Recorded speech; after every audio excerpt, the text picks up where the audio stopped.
Bonjour à toutes et à tous et bienvenue sur KTV et Kwezi FM, le 106.9 pour un temps de parole en direct à la radio et à la télévision.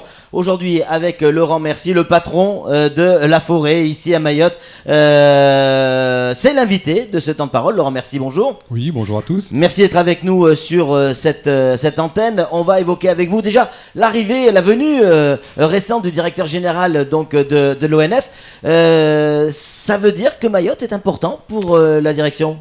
Oui, tout à fait. En fait, Pascal Vinet est arrivé jeudi. Oui. Il était venu en 2011 avec Hervé Guémard, qui était le président du conseil d'administration de l'ONF à l'époque, ancien ministre de l'Agriculture, pour voir dans quelles conditions l'ONF pouvait s'implanter à Mayotte. Et Monsieur Vinet, donc le directeur général, nous a répété plusieurs fois que l'outre-mer avait une importance très particulière pour la direction générale, notamment en matière de biodiversité et des habitats qu'on ne rencontre qu'en outre-mer. D'accord, donc ça c'est plutôt une bonne chose. Et il est venu et vous avez invité également la presse, je crois que c'était ce week-end, si je dis pas de bêtises, vendredi, oui. Vendredi, ouais, en début de week-end, parce que pour nous dès le vendredi c'est le week-end déjà, pour découvrir effectivement le travail qu'il y a à faire par rapport à nos forêts. Et là le directeur général n'a pas été surpris. Oui, alors donc on a effectivement emmené le directeur général avec nos partenaires en forêt domaniale de Vunzé, donc sur la commune de Dembéni, pour lui présenter les premières conclusions de l'aménagement forestier qu'on a mené. Alors cet aménagement forestier fait suite en fait à la définition de la politique forestière qui a été établie en 2013 avec l'ensemble de nos partenaires et sous la houlette de la DAF. Qui définit donc un certain nombre de principes de gestion, notamment en forêt publique. Et donc ces aménagements sont la suite logique de cette politique et de ces orientations de gestion. Et dans cette forêt, on a commencé à réaliser des inventaires pour définir les enjeux et les actions à mener. Donc pour l'instant, il ne s'agit que d'inventaires, on n'a encore rien mis en place. Alors, l'arrivée des crédits européens va nous permettre justement de mettre en place un certain nombre d'actions. Donc on a déposé 6 dossiers actuellement à l'Europe. Donc 3 dossiers qui concernent justement l'étude des aménagements forestiers et 3 autres dossiers un peu plus opérationnels. Donc une étude, on en a parlé dans la presse, sur une liane envahissante Mérimia peltata, et 2 autres dossiers concernant l'un un chantier de restauration écologique justement en forêt domaniale de Vunzé, et l'autre sur une expérimentation de reboisement de Paza avec des espèces indigènes. Alors, quand on va, effectivement, comment ça peut se passer pour éviter les pazzas et en tout cas replanter c'est quoi ? C'est les agents de l'ONF qui vont replanter ? Alors, c'est pas uniquement des agents de l'ONF, on travaille vraiment en partenariat étroit avec le Conseil général, qui possède la majorité des forêts publiques ici, 4500 hectares de forêts publiques, plus effectivement d'autres parcelles qui sont concernées par les pazzas, donc on travaille vraiment en étroite collaboration avec eux. Et donc on va essayer avec eux justement de définir les méthodes de reboisement de ces pazzas. Jusqu'à présent, on a utilisé essentiellement des essences exotiques, donc ça a bien marché puisqu'on a recouvert plusieurs centaines d'hectares de pazzas pour éviter l'envasement du lagon. Et maintenant, on passe à une phase un peu ultérieure. On essaye de voir dans quelles conditions on pourrait mettre en place des espèces indigènes. Alors vous parlez du lagon, mais la dernière fois on l'avait déjà évoqué. La mangrove fait partie de vos compétences également. Vous avez dû certainement entendre parler de cette histoire, ce véhicule qui du côté de Mzoisia, qui est toujours dans l'eau et que personne n'arrive à sortir. Pour vous, c'est une véritable verrue. Ah bah tout à fait, je pense que les atteintes à l'environnement et en particulier à la mangrove sont catastrophiques. Donc on en a discuté encore dernièrement avec la DEAL qui doit prendre les dispositions pour faire retirer ce véhicule. Ouais, c'est tout simplement incroyable. Allez Flo, une question. Oui, j'entends des termes et j'essaie de comprendre. Vous parlez de forêt publique et de forêt domaniale. Y a-t-il une différence entre les deux ? Et la deuxième chose, quand vous parlez d'aménagement forestier, ça veut dire quoi, aménager la forêt ? Alors, en matière de forêt publique, ce qu'il faut savoir ici, c'est que le Code forestier a bien défini ce qu'était la forêt publique relevant du régime forestier, c'est-à-dire devant suivre un certain nombre de règles de gestion durables. Ouais. Et donc, on a ici à Mayotte différents types de forêts publiques. On a les forêts du département qui sont les plus importantes, 4500 hectares, la forêt domaniale qui fait 1250 hectares, les terrains du conservatoire du littoral qui font à peu près 1700 hectares, et quelques mangroves encore qui ne sont pas affectés au conservatoire sur une centaine d'hectares. D'accord.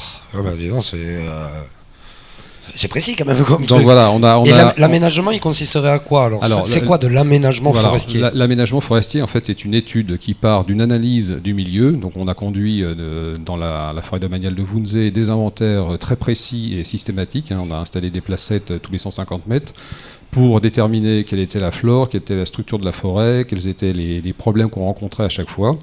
Et donc à partir de cette analyse, on définit les enjeux de la forêt, des enjeux de protection, on vient de parler du PADSA, des enjeux éventuellement contre l'incendie aussi, de protection contre l'incendie, des enjeux de production de bois. Il y a quelques plantations de production qui ont été réalisées dans le passé, environ une 50aine d'hectares sur l'ensemble du département, donc on va pouvoir exploiter ces forêts et les faire scier sans doute à la scierie de Coconi.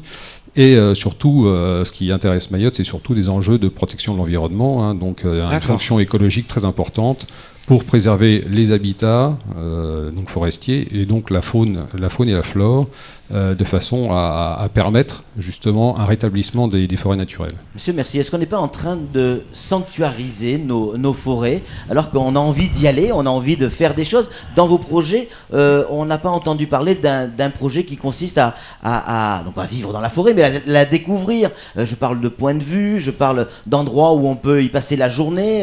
Ça manque, ça, non? Alors non, ça c'est effectivement, vous avez raison de le souligner, c'est effectivement l'une des orientations que nous donne le Code forestier, c'est qu'il y a une obligation d'ouvrir les forêts publiques au public, justement. Oui, oui.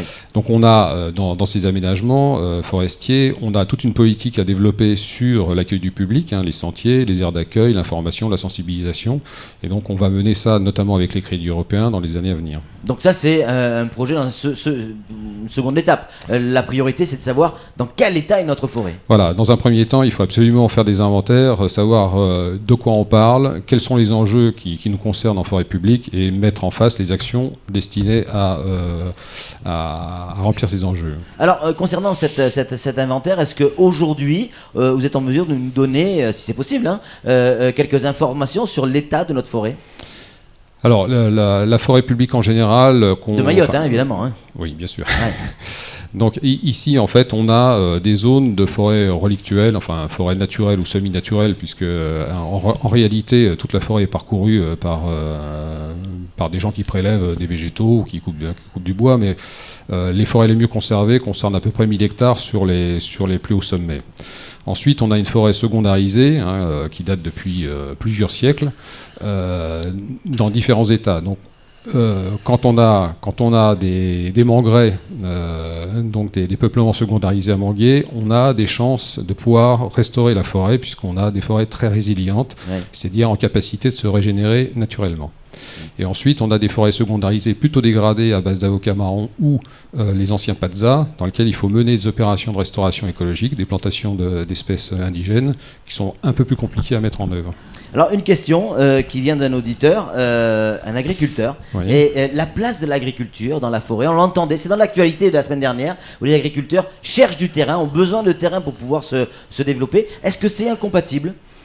Alors ça peut être effectivement envisagé si on parle d'agroforesterie gérée durablement, c'est-à-dire où on conserve le couvert forestier permettant de préserver les sols, de conserver une ambiance forestière et d'améliorer la biodiversité. Donc c'est possible, mais il y a des conditions. Voilà, c'est ça, exactement. Ouais. On peut pas imaginer en forêt, effectivement, de défricher pour cultiver de la banane ou du manioc. Il faut suivre des règles. Voilà, il faut suivre vraiment des règles très particulières pour maintenir cette ambiance forestière. Il y a la place pour les deux ? Alors, en forêt publique, c'est un petit peu compliqué. Il y a quand même des occupants qui sont présents en forêt domaniale et départementale, pour lesquels on leur édicte un certain nombre de règles de gestion. Sans ça, effectivement, la place de l'agriculture doit se faire plutôt en dehors des forêts. Il y a quand même beaucoup de surfaces qui pourraient être cultivées. Ce qui a été défini dans les orientations forestières, c'est d'éviter l'agriculture sur les trop fortes pentes pour des causes d'érosion. Donc là, il y a aussi tout un travail à faire avec les agriculteurs pour leur permettre de vivre de leurs produits. Flo, une question. Ouais, vous parliez tout à l'heure de scierie, de planter des arbres pour les couper. Donc, l'ONF, vous êtes là pour protéger la forêt. Et en fait, votre mission aussi consiste à réserver des espaces pour planter des arbres, pour faire de la production de bois.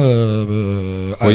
Alors en fait, ce qui se passe à Mayotte, c'est que l'essentiel de la forêt va être plutôt orienté protection, soit des sols, soit de la biodiversité. Ouais. Il y a une 50aine d'hectares de plantations qui ont été réalisées il y a quelques années, quelques dizaines d'années, où on peut espérer faire de la production de bois. Mais ça sera limité vraiment à ces 50 hectares. D'accord. Donc pour donner quand même un ordre de grandeur, c'est 50 hectares sur 7500. Donc c'est c'est pas grand-chose, mais ça serait dommage de ne pas profiter de ces plantations qui ont été réalisées pour valoriser les produits. Excusez-moi, juste pour comprendre, vous plantez quoi au départ? Des planches? Des étagères? Non, alors là, ce qui a été fait dans ces plantations, c'est essentiellement des essences exotiques qui ont été plantées pour leur qualité technologique et pour leur croissance rapide. On va voir dans l'avenir si on peut replanter des espèces indigènes toujours avec des grandes qualités technologiques et avec une croissance suffisamment rapide. Donc là, on est en train d'étudier justement avec le Conservatoire botanique des itinéraires techniques pour ces espèces indigènes et en relation avec la pépinière du Conseil général à Coconi. D'accord. Dernière question d'un auditeur, le remercie. Est-ce que vous pouvez nous définir, non pas la surface, mais la délimitation de nos forêts dont vous avez la responsabilité?